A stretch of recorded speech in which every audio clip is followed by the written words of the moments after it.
lost again. Going to Temple. On the bridge going to St. Pete all over again. I messed up.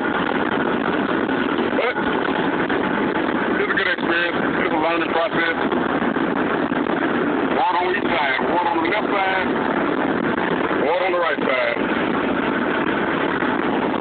All that water, like the bridge sitting on top of it. There we go. And I didn't think I was going to get lost again. I thought I had good directions. I should have used the navigation. I thought the directions were good enough, but I see it's not. I have to start using the navigation on this phone. Well, messed up once again. My girl ain't answering the phone. And somehow I got to get her to answer the phone so I can find my way to her house. Bye. This is going to be my home soon. So I got to learn my way around this place. Water, as far as I can see. Nothing but water. But I got to turn my ass around.